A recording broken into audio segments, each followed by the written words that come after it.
আমি বরুণ মজুমদার। আজ আমি হাজির হয়েছি আমি নতুন টপিকস নিয়ে। আমাদের আজকের টপিকস প্রিপজিশন। আচ্ছা, এখানে আমরা প্রিপজিশন, আমরা প্রি অর্থকে আমরা সবাই জানি, প্রি অর্থ পূর্বের, আর পজিশন অর্থ অবস্থান। তাহলে আমরা বলতে পারি প্রিপজিশন হলো আমাদের পূর্বের অবস্থান।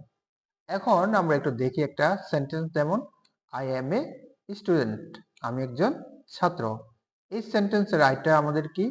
আইটা হলো আমাদের সাবজেক্ট, এমটা অক্সিলিয়ারি ভার্ব, যেটাকে আমরা ভার্ব বলতে পারি।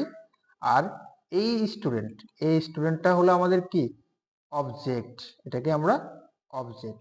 তাহলে আমরা এটা দেখতেছি একটা সেন্টেন্সের মূলত কি সাবজেক্ট, ভার্ব এবং অবজেক্ট থাকে।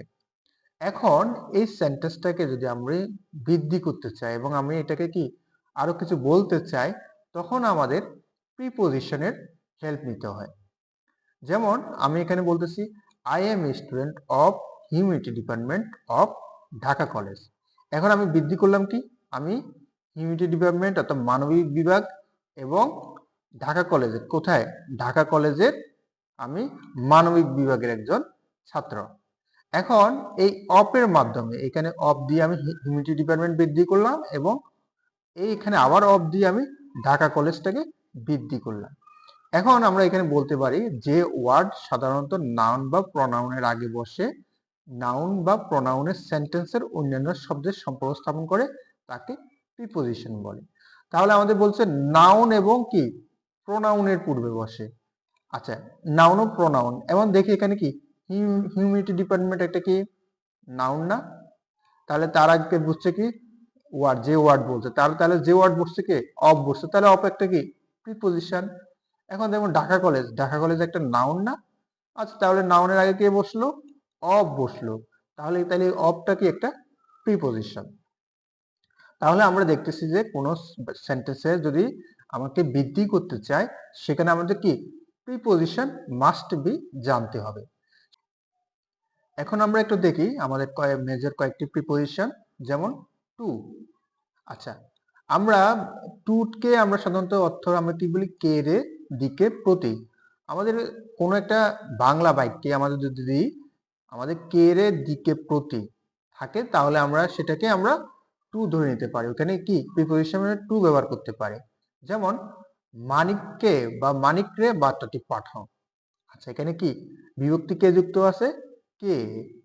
আচ্ছা, কে যুক্ত থাকাতে আমরা বললাম যে সেন্ড দ্য মেসেজ টু মানিক, তাহলে আমরা মানিককে বার্তাটি পাঠাও। এখন আমাদের যদি এখানে প্রিপজিশন না থাকলে, ধরলাম এখানে এই টুটা নাই, এখানে কি এই টুটা নাই, তখন কি হতো? সেন্ড দ্য মেসেজ মানিক, তাহলে এখানে টু না থাকাতে কি আমাদের কে রে এখানে তাহলে হলো না, তাহলে কি হলো? মানিক বার্তাটি পাঠাও। তাহলে পুরো সেন্টেন্সটা, আমাদের বাক্যটাই কি অন্যরকম হয়ে গেল। যেখানে বলতেছে মানিককে বার্তাটি পাঠাও, আর এখানে বলছে মানিক বার্তাটি পাঠাও, তাহলে পুরো সেন্টেন্সটাই আমাদের কি ব্যতিক্রম হয়ে গেল। তাহলে আমাদেরকে প্রিপজিশনের ব্যবহারটা আমাদের যে কতটা ইম্পর্টেন্ট আমাদের বুঝতে হবে।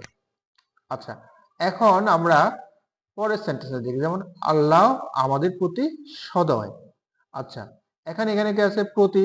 আমি বললাম কে এর দিকে প্রতি থাকলে কি হবে? প্রিপজিশন টু হবে। যেমন আল্লাহ ইজ কাইন্ড টু আস, তাহলে এখানে কি টু বসলো। আচ্ছা, পরের সেন্টেন্সে দেখি, আমরা দেখি আমি ঢাকায় যাচ্ছি। আচ্ছা, আমি ঢাকায় যাচ্ছি, মূলত আমি কি আমি ঢাকার দিকে তো যাচ্ছি। এখানে দিকেটা কি উইথড্র, আমাদের কি আমাদের গন্তব্য কি ঢাকার দিকেই তো, তাহলে এখানে দিকেটা আমাদের উইথড্র আছে। এগুলো আমাদের কমন সেন্স দিয়ে আমাদের বুঝে নিতে হবে যে আমাদের কি কি বোঝানো চাচ্ছে এখানে। তাহলে এখানে দিকেতে আমাদের উইথড্র দেখতেছি, তাহলে এখানে আমাদের দিকে হলে কি হবে? আমাদের টু হবে। যেমন I am going to Dhaka. আচ্ছা, আমরা যদি একটু বেসিক নিয়ে আসলে একটু ভালো হতো। এই স্লাইডের মাধ্যমে আমরা প্রিপজিশনের কিছু বেসিক ধারণা নিই। ধরলাম এই বৃত্তের অংশটাকে আমরা স্কুল ধরলাম। আচ্ছা, আর এখানে এই জায়গাটায় আমরা এখন এই জায়গাতে ধরলাম আমরা অবস্থান করতেছি। এখন এই জায়গা থেকে আমরা যদি স্কুলের অভিমুখে রওনা দিই, তখন আমরা এটাকে বলতে পারি টু। অর্থাৎ টু কি কোনো দিকে গতিশীল অবস্থা থাকলে তখন সেটাকে আমরা টু বলতে পারি। আচ্ছা, এখন আমি বলতে পারি I am going to the school, আমি কি স্কুলের দিকে যাচ্ছি। আচ্ছা, এখন আমি স্কুল দিকে যাওয়ার পর আমার এখন স্কুলের কাছাকাছি এসে পর স্কুলের গেটে দিয়ে আমি কি ভিতরে প্রবেশ করতেছি। কোথায়? ভিতরে প্রবেশ করতেছি।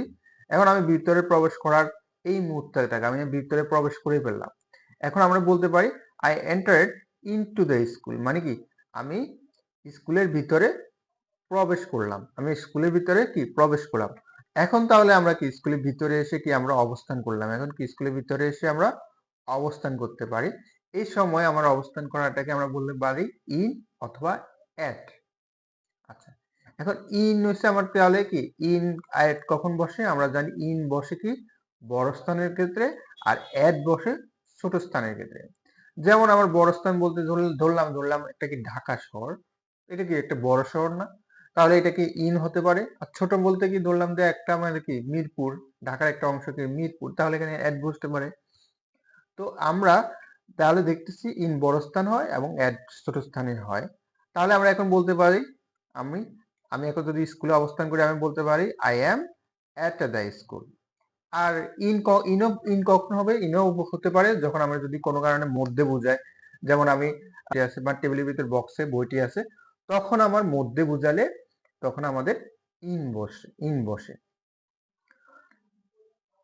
এখন আমরা স্কুল থেকে কি বের হয়ে যাচ্ছি, কি বাহির হচ্ছি, আমরা তখন বলতে পারি যে I am going out of the school, কি আমরা স্কুল থেকে বাহির হচ্ছি।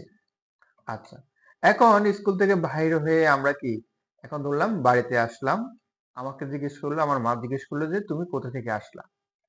আমি বললাম যে I came from the school, আমি স্কুল থেকে আসলাম, মানে কি আমি এখন বলতে পারি যে আমি স্কুল থেকে আসলাম, তাহলে কি বলতে পারি I came from the school. তাহলে ফ্রমটা বুঝতেছি কোন স্থান থেকে গতিশীল অবস্থা, কি কোন স্থান থেকে যদি আমি আসি তাহলে কি গতিশীল অবস্থায় আসি, তখন সেটা হবে ফ্রম। আচ্ছা, এখন তাহলে আমরা দেখলাম যে টু কখন হয়? টু হচ্ছে কোনো দিকে যদি অভিমুখে রওনা হয় তখন টু হবে। ইনটু কখন হবে? ইনটু হচ্ছে কি কোথাও প্রবেশ করার সময়টাকে ইনটু বলতে পারি। ইন অ্যাট কখন হয়? কোথাও যদি অবস্থান করি তখন তাহলে ইন হট হয়। আর আমাদের আউট অফ কোথায় হয়? আউট অফ হলো কোথা থেকে কি বের হয়ে যাওয়ার মুহূর্তকে আউট অফ বলা হয়। আর ফ্রম কোথায় বলা হয়? আমি কোথাও গেলাম বা কোথায় গিয়ে বললাম যে কোথা থেকে আসলাম, আমি ওই জায়গা থেকে আসলাম, মানে হয়তো আমি স্কুল থেকে আসলাম, মানে যে জায়গা থেকে আসা হয় ওই জায়গাটাকে ফ্রম বলতেছে। ওখান থেকে ফ্রম ধরলাম স্কুল, ফ্রম যাই বলি, ফ্রম ঢাকা যাই বলি।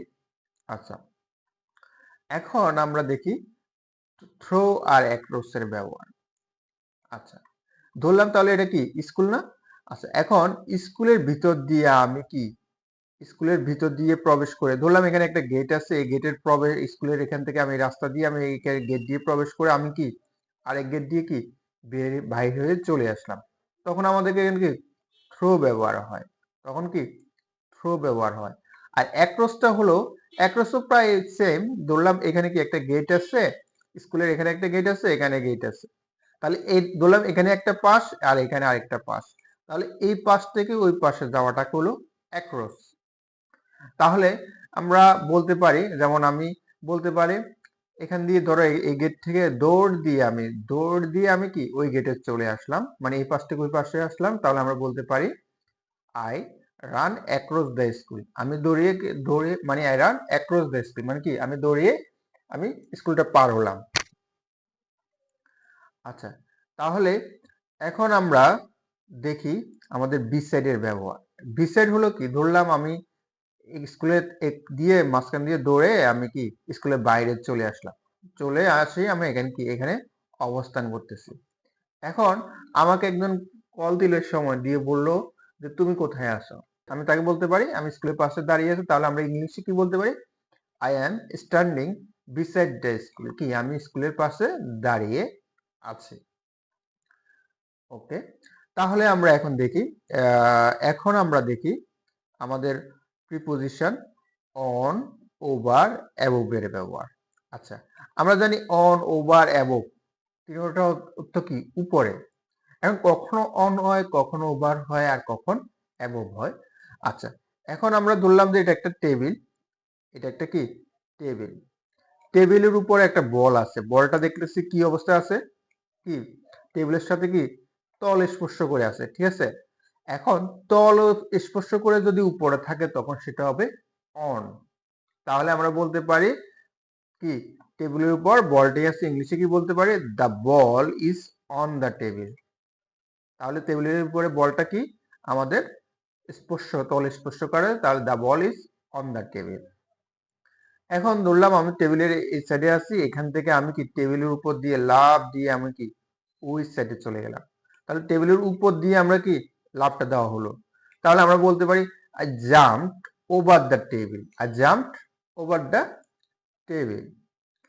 আচ্ছা, এখন আমরা দেখি অ্যাবভ এর ব্যবহার, কিসের ব্যবহার, অ্যাবভ এর ব্যবহার। আচ্ছা, অ্যাবভ হলো ধরলাম কি এই একটা পাখা, ঠিক আছে, পাখাটা তার কি ওয়ালে তার ছাদ থেকে ছাদের সাথে কি ঝুলিয়ে দেওয়া আছে বা ঝুলানো আছে, অথবা সে ঘূর্ণায়মান গতিতে থাকুক আর স্থির অবস্থায় থাকুক, সে তো কি একটা নির্দিষ্ট জায়গায় কি পৃষ্ঠে স্থির অবস্থায় আছে।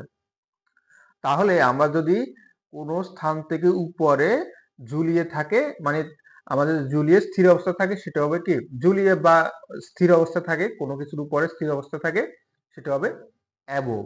তাহলে আমরা বলতে পারি the fan Hanks above the table, তাহলে টেবিলের উপরে কি পাখাটা ঝুলিয়ে আছে।